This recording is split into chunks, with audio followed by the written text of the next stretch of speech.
Hello guys, আজকে মই বরিশালে দেখামো আমরা কিভাবে পুডিং তৈরি করতে হয়। এই যে আমার দেখতেছেন লাড়তে আসি না, এইটা হচ্ছে চিনি চিনি গরম করে নিতে আসি। আর এই যে দেখতেছেন না সাদা কালার, এই সাদা কালার হচ্ছে 2 লিটার দুধ, খাঁটি গরুর দুধ, বুঝছেন। এখন এই খাঁটি গরুর দুধ আমার মামু লাড়তে আছে, লাড়তে লাড়তে যখন একদম গরম হইয়া মনে করেন টকবক টকবক করবে, তখন এইটার পুরো পাক ক্লিয়ার। ঠিক আছে, আর আমি ওই যে চিনি দেখতেছি না, চিনি মানে কারণ লাড়তে লাড়তে লাড়তে যখন লাল হয়ে যাবে একটা ক্যারামেল, ওটার উপরে ক্যারামেল, বুঝছেন, তখন আমি এই চিনিটা উঠাই পেলাম। আর এই যে দেখতেছেন হলুদ কালার, এইটা হচ্ছে ডিম, আমাদের দেশি ফার্মের মুরগির ডিম। আর ওই যে সাথে সাথে দেখতেছেন এটা হচ্ছে চিনি, একদম খাঁটি চিনি, পিওর চিনি। এখন আমার মামু এই চিনি আর ডিম মিক্স করতে আছে, এরকমের চলতেই থাকবে যতক্ষণে পুরো সুন্দর একটা মিক্স না হইবে। মিক্স করতে আছে, এই মিক্স প্রায় হয়ে গেছে। আর এই যে দেখতে আছেন এইটা হচ্ছে সেই ক্যারামেল, আমি যেটা লাড়তেছিলাম চিনি, এখন লাড়তে লাড়তে একদম লাল হয়ে গেছে, এটার পুরো কাজ শেষ হয়ে গেছে। এখন আমরা যে পাতিলে পুডিং তৈরি করবো, ওই পাতিলে এই ক্যারামেলটা ঢাইলে নিতে আসি। ঢাইলে নিয়ে সুন্দর মতো একদম মিক্স করতে হইবে। যদি সুন্দর মতো মিক্স করেন তাইলে দেখা যাইতেছে আপনি যে ডিমটা ঢালবেন, ডিম আর দুধটা ঢালবেন, ওইটা সুন্দর মতো বাইরে হয়ে আসবে, কোনো ভাঙবে চড়বে না। ঠিক আছে, ভাঙবে তো মস্কাইবে না, এটা বাংলা কথা হচ্ছে। এখন ডাইলে নিতে আসি, ডাইলে নেওয়ার পর আমি সুন্দর মতো করে এটারে চারোপাশে লাগাই নিতেছি, যাতে আমরা যে মিক্সটা ডালবো ওই মিক্সটা জানি একদম পারফেক্ট থাকে। এরপর ওই দুধ আর ডিম একসাথে করে নিতে আসি, একসাথে করে নেওয়ার পর সুন্দর মতো মিক্স করে নিতে হইবে।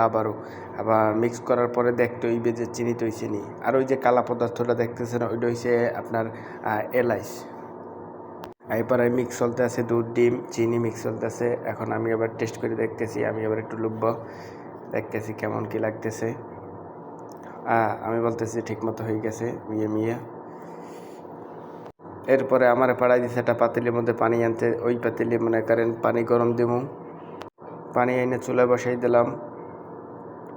চুলায় বসাই দেওয়ার পর যখন পানিটা একদম ফুটবে, টকবক করবে, তখন আপনার বাসায় টিস্যু থাকলে 2টা টিস্যু ওটা পাতিলের নিচে দিয়ে দেবেন, অথবা না থাকলে কি করবেন এটা দেখাইতেছি। আর এর মাঝে মামুর পেটটা দেখতেছে যে কত বড় হয়েছে। আর এই যে হইলো সেই লোহার এইটা বসাই দেবেন। এটা যদি কারো বাসায় থাকে এইটা বসাই দিলে আরও বেশি ভালো হইবে, এইটা একদম ঠিক পারফেক্ট মতো থাকে। এরপর এটা গরম পানির ভিতরে বসাই দেওয়ার পরে ওই যে ক্যারামেল আছে, ক্যারামেলের ভিতরে আপনার ওই যে ডিম আর দুধ যেটা মিক্স করছি আমরা আর চিনি, ওইটা ক্যারামেলের বাটির ভিতরে ঢেলে দেবো।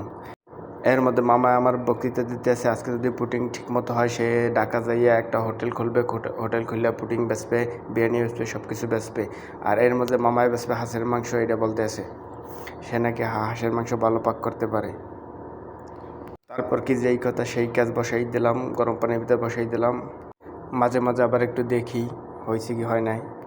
এরপর 20-25 মিনিট এইরকমের একদম চুলার হাঁচ কমাই দিয়ে একদম নিবিন রাখবেন। তারপর 20-25 মিনিট পর প্রায় আপনার পুডিং 80% হয়ে যাবে। 80% হওয়ার পরে কী করতে হইবে, আপনার এইটা ঠান্ডা করার পর একদম নর্মাল ফ্রিজে রাখতে হইবে পুরো এক রাত রাখার পরে আমাদের ফাইনাল রেজাল্ট এখনই আপনারা দেখবেন কী রকম হয়েছে। আমরা এক রাত্র রাখছি, রাত্রে বানাইছি, আর আজকে সকালে আমরা এটাই করতেছি, দেখতেছি হয়েছে কি হয় নাই।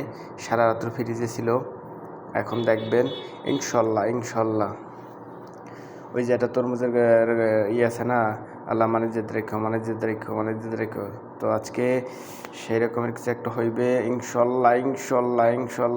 মাশাল্লাহ কোয়েস মিয়া দেখেন মিয়া মাশাল্লাহ।